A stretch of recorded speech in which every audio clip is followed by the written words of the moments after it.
அயோத்தியில் ராமர் கோவில் கட்டுவோம் என்று கூறி இந்துக்களின் வாக்கை பெரும்பாலும் பெற்று ஆட்சி பிடித்த பாஜக இன்று அதே ராமர் கோவில் கட்டுமானத்திற்காக வசூலிக்கப்பட்ட நன்கொடைகளை தங்கள் தனிப்பட்ட லாபத்திற்காக சூறையாடுவதாக குற்றச்சாட்டுகள் எழுந்துள்ளன.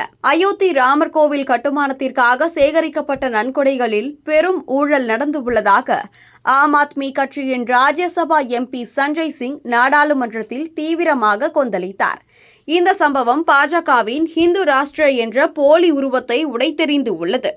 அடே உட்காருங்கடா, ராமர் கோவிலில் பணத்தை திருடி சாப்பிடுற திருட்டு கூட்டமே, நன்கொடை திருடர்களே என்று சஞ்சய் சிங் கோபமாக கத்திய காட்சி சமூக வலைத்தளங்களில் வைரலாகி பாஜகவின் ஊழல் வரலாற்றை மீண்டும் நினைவூட்டி உள்ளது. சஞ்சய் சிங் பாஜக உறுப்பினர்களை நோக்கி கையை உயர்த்தி அவர்களை திருட்டு கூட்டம் என்று அழைத்தார். பிரதமர் மோடியும் உள்துறை அமைச்சர் அமித்ஷா உள்ளிட்ட பாஜக தலைவர்கள் ஒன்றும் பேசாமல் அமைதியாக உட்கார்ந்து இருந்தனர்.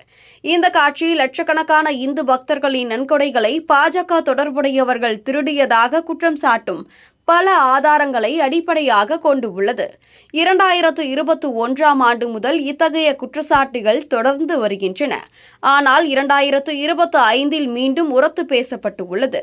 ராமர் கோவில் டிரஸ்ட் நாடு முழுவதும் சேகரித்த நன்கொடைகள் கோவில் கட்டுமானத்திற்கு பயன்படுத்தப்படாமல் டிரஸ்ட் உறுப்பினர்களின் தனிப்பட்ட செலவுகளுக்கும் பாஜக தொடர்புடைய நிறுவனங்களுக்கும் திருப்பிவிடப்பட்டுள்ளதாக சஞ்சய் சிங் குற்றம் சாட்டினார்.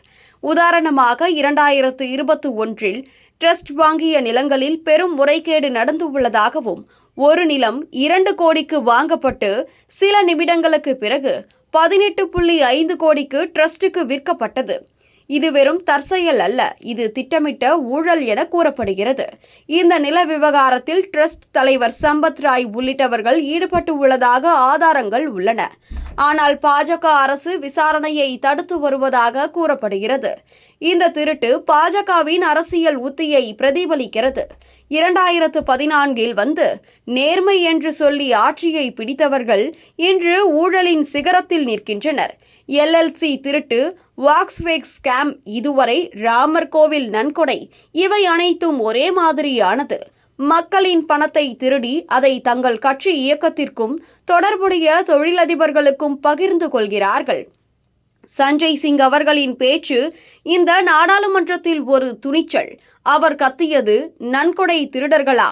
இது பாஜகவின் முழு கூட்டத்திற்கும் பொருந்தும். அமித்ஷா போன்றவர்கள் அமைதியாக தெரிந்தாலும் அது குற்ற உணர்வின் அடையாளம். மோடி அவர்கள் தங்கள் கட்சியின் ஊழலை மூடி மறைக்க முயல்கிறார்கள். இந்த சம்பவம் பாஜக அரசின் மிகப்பெரிய தோல்வியை வெளிப்படுத்துகிறது. அவர்கள் இந்து ராஷ்டிர என்று சொல்லி வாக்குகளை திரட்டினார்கள். ஆனால் அந்த மதத்தின் சின்னங்களையே தங்கள் தனிப்பட்ட லாபத்திற்காக பயன்படுத்துகிறார்கள். இந்து மதத்தின் தத்துவங்கள், நேர்மை, அகிம்சை அவர்களின் செயல்களில் இல்லை. மாறாக இது தனிநபர் ஆதிக்கத்திற்கான போராட்டம். இளைஞர்களின் எதிர்காலத்தை திருடுகிறார்கள். விவசாயிகளின் உழைப்பை திருடுகிறார்கள். நாட்டின் ஜனநாயகத்தையே பாஜக திருடுகிறார்கள்.